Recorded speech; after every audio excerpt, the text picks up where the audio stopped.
হ্যাঁ তোমাকে বলতেছি ইয়াওনি আসো। জি ভাইয়া। কি নাম তোমার? তোমাকে জিজ্ঞেস করছিলাম। সরি ভাইয়া। কি নাম? মৌ। ভয় পাইছো?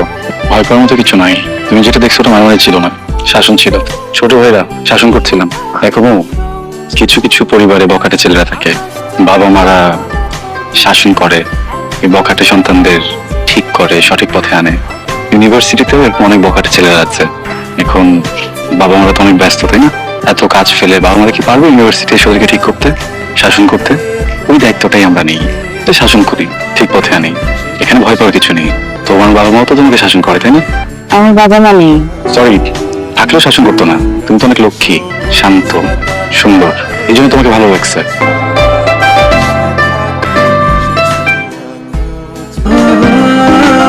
হ্যাঁ মৌ, চল চল। ভুল গেল সব, চলে গেছে। অভিযোগ অভিযোগ অভিযোগ, তোমাদের নামে অভিযোগ শুনতে শুনতে তো আমার অবস্থা শেষ। আরে তোমার নাম যেন কি? মাহিন। তুমি অতি পাড়া বেড়েছো। Sorry sir. আমাদের এই ইউনিভার্সিটির একটা সুনাম ছিল, আজকে তোমাদের এই কয়েকজন ছেলের জন্য ইউনিভার্সিটিটা বদনাম হয়ে যাচ্ছে।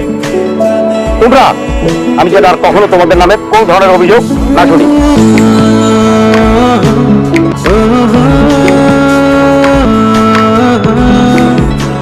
এই কি ব্যাপার?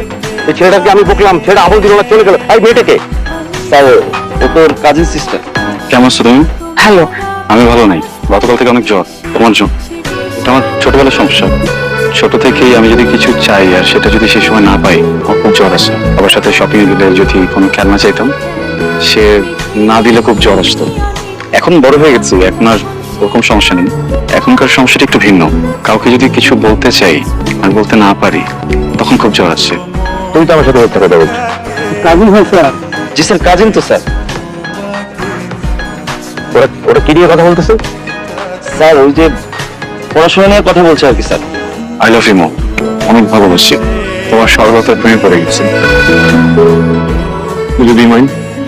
এই তুমি বলছো যে পড়াশোনার কথা বলতেছে, হাঁটু কেড়ে গেলে কিসের পড়াশোনা? স্যার মনে হয় বুঝে নাই তো, অ্যাসাইনমেন্টে মনে হয় প্র্যাকটিক্যালি বুঝাই দিচ্ছে আর কি স্যার। আমি কি আবার তোমাকে আনকমফোর্টেবল করে দিলাম? It's okay, please. জোর করে তো ভালোবাসা পাওয়া যায় না, তাই না? আমি আর কখনোই এসব বলবো না বা তোমার সামনেও আসবো না। তোমার নাক অনেক থামে।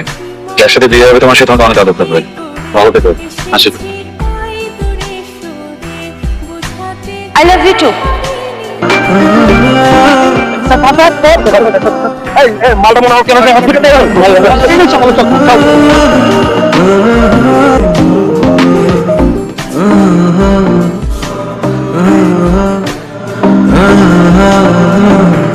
মাহিনের শরীরের খোঁজ তোমার আর না নিলেও চলবে মুখ।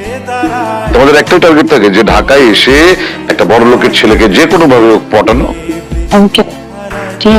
সারা তুমি গ্রাম থেকে উঠে এসে আমার ছেলেকে তুমি পটিয়ে ফেলবে, আমি বুঝবো না তোমার উদ্দেশ্য। আর কখনো তুমি মাহিনের সাথে যোগাযোগ করার চেষ্টা করবে না। যদি করো তাহলে শুধু তুমি না, তোমার জ্ঞাতি গোষ্ঠী সহ, তোমার মামার বাড়ির সবাইকে সহ একদম মাটির 3 হাত নিচে আমি গেড়ে দেবো। তুমি জানো সে ক্ষমতা আমার আছে। মোদের বাড়ি? কে আপনি? মো বলেছিল ওর মামা বাড়িতে থাকে। আচ্ছা, মুখে কি একটু ডাকা যাবে? ওর সাথে একটু কথা বলতাম। আপনি তো মোর মামা, তাই না? কখন থেকে আমি মোর কথা জিজ্ঞেস করতেছি, প্লিজ আমাকে উত্তর দেন না। মো কোথায় আছে? কি শুনো তোমার কথা? কার কাছে আসছো তুমি? মোর কাছে, তাই না? মোর সাথে তোমার দেখা হবে না। চলো তুমি মোর সাথে লেখাপড়া করো। মানে তোমরা দুজন বন্ধু।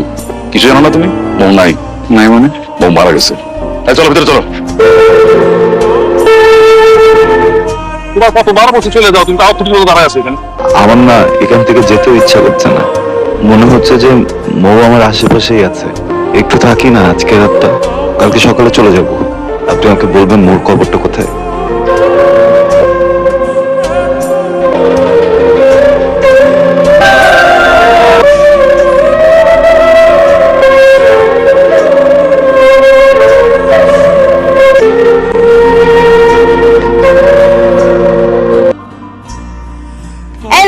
খাবারটা খায়ালাম। আপনি যদি খাবারটা খান তাহলে আপনার একটা খুশি সংবাদ দিব। কি সংবাদ বলো? আব্বা আপনারে মিথ্যা কথা কইছে। মো আপুর কিচ্ছু হয় নাই। ওই যে কবরটা দেখেন না, ওইটা আমার দাদুর কবর। আপা সবারই কয়ে গেছে আপনি যেদিন আইবেন আপনার এই কথা কইতে যে আপা মারা গেছে। আমাকে তোমার আপুর কাছে নিয়ে চলো। আপা আমারে মাফ করে দিও।